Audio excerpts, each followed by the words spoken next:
And regarding that unfortunate incident concerning the attack there in Somalia at the Kismayo Hotel, we're now joined by our reporter Alan Ochanda, who is coming to us live from our City Center studios. Good afternoon, Alan. Karibu sana, KTN News. What more do we know in regard to this very unfortunate incident, the attack that has seen actually 3 Kenyans killed, Alan? A very good afternoon to you, Grace Kuria there. Indeed, thanks so much. Indeed, my debut, and actually just it's my debut, and I'm coming up with a sad story from Jubaland in Somalia. Jubaland was actually a dark city after it's actually been struck by an ambush, or rather an attack. The attack has actually been the terrorist attack.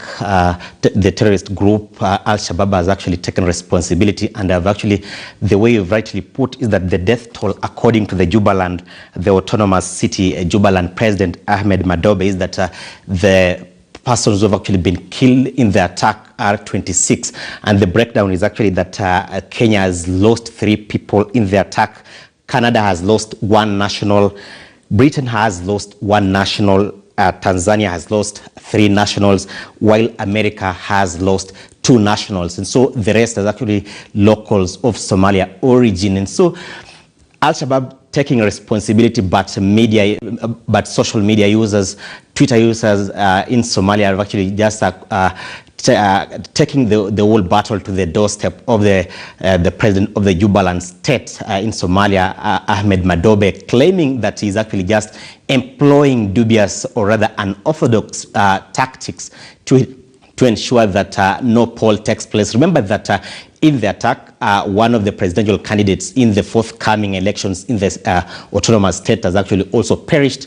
And so the social media users say that the current president, Ahmed Madobe, is just employing unorthodox means to ensure that he clings to power and that he just silences those perceived opponents. But remember that those actually just views of citizens, or rather civilians from the Jubaland, the autonomous Jubaland. Remember that these actually are states in the southern parts of Somalia, which is actually autonomous and has its own government led by Ahmed Madobe.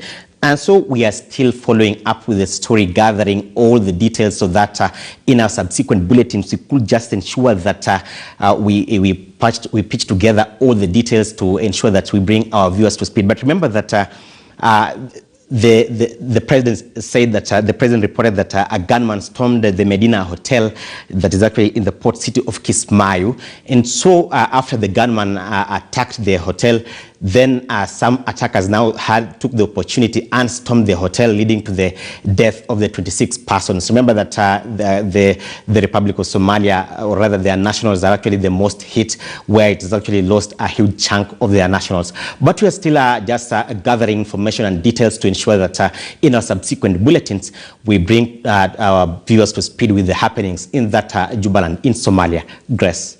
Well, in Alan Ochanda there, of course, giving us an update in regard to this very unfortunate attack at a Kismayo hotel in Somalia, whose death toll has now risen to 26, with among those dead being 3 Kenyans, 3 Tanzanians, 2 Americans, 1 British and 1 Canadian. And of course, as he did say, we'll be getting more details.